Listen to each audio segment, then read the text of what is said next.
Teaching running form to older athletes is become a very big issue. In any kind of a teaching program, the basics of training are running, strength training,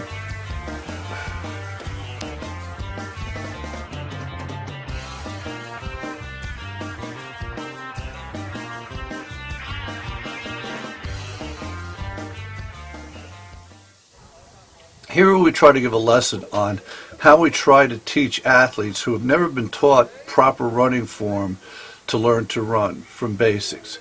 We can see from some of these athletes, elbows at 90 degrees, elbow swing, knees up, not back, and trying to get this to coordinate so that when they go out on the court, they can neuromuscularly perform it without learning.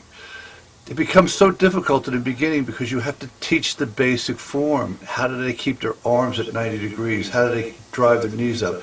So we do it one step at a time, just like every other teaching experience, hoping that at some point we can get them to coordinate this into the movements that they do. And repetitions is the answer for this. Repetitions and slowly doing it so that they're not bored, continually to try to overcome the old habits that they've learned. And you can see in these pictures that it's really hard to do. And as we move from one step to another, they automatically break form. This is what we're looking for, is now even just the simple fact of skipping, which in track and field has been known for years, they really don't have the coordination to bring their knees up, bring their elbows up to do this kind of form. Now, as we move into the next step, which we'll try to make them do a little bit faster, here we use a speed ladder, you can see how uncomfortable many of these girls are with just moving the knees and the elbows in the right position. They've never been taught to move from their shoulders or their elbows. They've been taught to just swing their hands. So it's a continual process of trying to get them to learn this movement. And as we go from one point to another, we try to correct as much as we can during this period.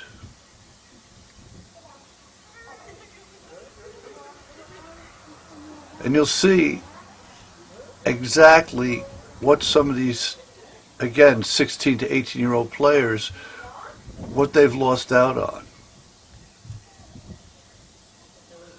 The next step we're going to try to do is now, how do we get them, one group moves forward, other moves back. So now not only do they have to be able to move forward in a coordinated position, but they have to be able to move back in a coordinated position. This now becomes a real issue because now we want them to do this without thinking. So it's just, again, it's just repetition after repetition after repetition, because you can see even some of them that got the form going forward, as soon as they have to go backwards, they become uncomfortable with this issue.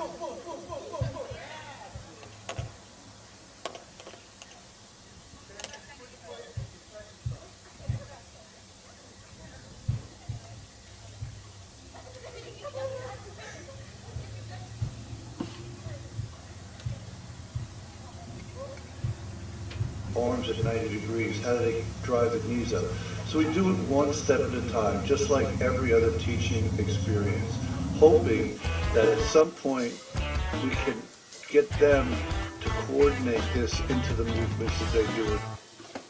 And repetitions is the answer for this.